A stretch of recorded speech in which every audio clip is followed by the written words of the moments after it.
തിരുസഭ 67. All glory be to the Father, and to the Son, and to the Holy Spirit, as it was in the beginning, is now, and ever shall be, world without end. Amen. സ്നേഹമുള്ള സഹോദരി സഹോദരന്മാരെ, ഇന്ന് നിങ്ങൾ ഓരോരുത്തരുമായി പങ്കുവയ്ക്കാൻ ആഗ്രഹിക്കുന്ന കർത്താവിൻ്റെ വചനം യെശയ്യാ പ്രവാചകൻ്റെ പുസ്തകത്തിൻ്റെ 57-ാമത്തെ അധ്യായത്തിൻ്റെ 18-ാമത്തെ തിരുലിഖിതമാണ്. ഞാൻ അവൻ്റെ വഴികൾ കണ്ടു, എങ്കിലും ഞാൻ അവനെ സുഖപ്പെടുത്തും. അവനെ കൊണ്ടുപോയി ആശ്വസിപ്പിക്കും. അവനെ പ്രതി വിലപിച്ചിരിക്കുന്നവരുടെ അധരങ്ങളിൽ നിന്ന് കീർത്തനങ്ങൾ ഉയരാൻ ഇടയാക്കും.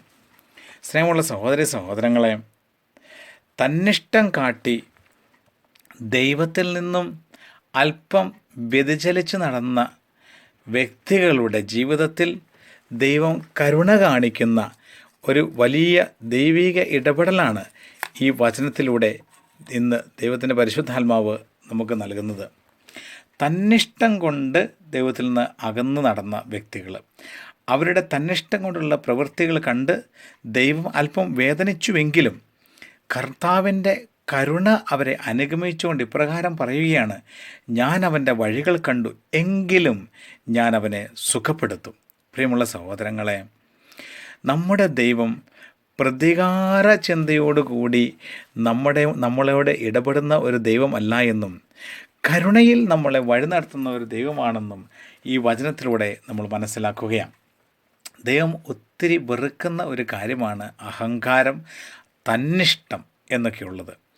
തന്നിഷ്ടപ്രകാരം ജീവിച്ച് തന്നിഷ്ടപ്രകാരം ദൈവത്തിൻ്റെ ഹിതത്തിനെതിരായി നിലനിന്ന് ഒരുപക്ഷെ ദൈവിക പദ്ധതികൾക്ക് പോലും എതിരായി നിലനിൽക്കുന്ന ഈ വ്യക്തിയെ ദൈവം ഇപ്രകാരം കരുണയിൽ പൊതിഞ്ഞ് കർത്താവ് അവനെ വീണ്ടെടുക്കുകയാണ്.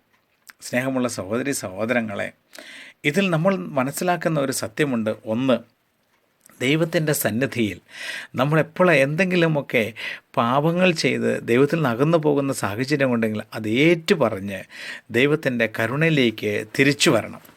ദൈവത്തിൻ്റെ കരുണയിലേക്ക് തിരിച്ചു വരുമ്പോൾ അവൻ നമ്മളെ സുഖപ്പെടുത്തി നമ്മളെ ആശ്വസിപ്പിച്ച് അവനോട് ചേർത്ത് നിർത്തും എന്ന് വചനം നമ്മെ പഠിപ്പിക്കുകയാണ്.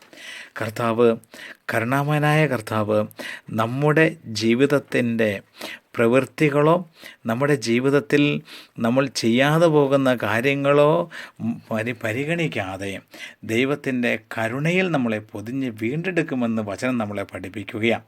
അതുകൊണ്ട് സഹോദരങ്ങളെ, പ്രത്യാശയോടുകൂടി ജീവിക്കേണ്ടവരാണ് നമ്മൾ ഓരോരുത്തരും. വലിയ പാപബന്ധനങ്ങളിലൂടെ കടന്നു പോകുന്ന ചില സാഹചര്യങ്ങൾ ഉണ്ടെങ്കിൽ തന്നെയും ദൈവസന്നിധിയിൽ അവ സമർപ്പിച്ച് കുറ്റമേറ്റു പറഞ്ഞ് നിലവിളിച്ച് പ്രാർത്ഥിക്കുമ്പോൾ ദൈവം നമ്മളെ വീണ്ടെടുക്കത്ത് സുഖപ്പെടുത്തി അവനോട് ചേർത്ത് നിർത്തും എന്ന പ്രതീക്ഷയുടെ സന്ദേശമാണ് ഈ വചനത്തിലൂടെ ദൈവം നമുക്ക് നൽകുന്നത്. അതുകൊണ്ട് സഹോദരങ്ങളെ, ഒന്നാമത്തെ കാര്യം, നമ്മുടെ ദൈവം കരുണയോടുകൂടി വർത്തിക്കുന്ന ദൈവമാണ് എന്ന സത്യം. രണ്ടാമതായി, ദൈവകരങ്ങളിൽ നിന്ന് കരുണ സ്വീകരിച്ച് നാം മറ്റുള്ളവരിലേക്ക് ഈ കരുണ പകർന്നു കൊടുക്കണം എന്ന സത്യം കൂടി ഈ വചനത്തിൽ നമ്മൾ മനസ്സിലാക്കുകയാണ്. കർത്താവ് നമ്മുടെ തന്നിഷ്ടത്തിൻ്റെ വഴികൾ കണ്ടുവെങ്കിലും ഞാൻ അവനെ സുഖപ്പെടുത്തും. അതുകൊണ്ട് സഹോദരങ്ങളെ, ഇന്ന് ദൈവം നമ്മൾ ആഗ്രഹിക്കുന്നൊരു കാര്യം പ്രകാരമാണ് നിസ്വാർത്ഥമായി മറ്റുള്ളവന് സേവനം ചെയ്യുക. പ്രതിഫലം ആഗ്രഹിച്ചുകൊണ്ടല്ല. നമ്മൾ നന്മ ചെയ്തിട്ടും ഒരുപക്ഷെ തിന്മയും തിക്താനവുമാണ് നമുക്ക് ലഭിക്കുന്നതെങ്കിലും ആ പ്രതിഫലം ഇച്ഛിക്കാതെ നന്മ ചെയ്യുവാൻ കർത്താവ് നമ്മെ ക്ഷണിക്കുകയാണ്.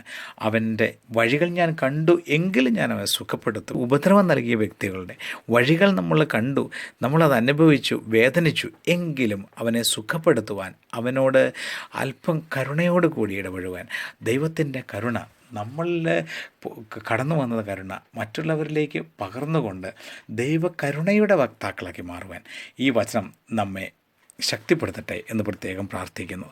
സർവശക്തനായ ദൈവം നിങ്ങൾ ഓരോരുത്തരെയും സമർത്ഥമായി അനുഗ്രഹിക്കട്ടെ. സലേഷ്യൻസ് ഡോൺ ബോസ്കോ സഭയിലെ ഫാദർ സിറിൽ ഇടമൻ.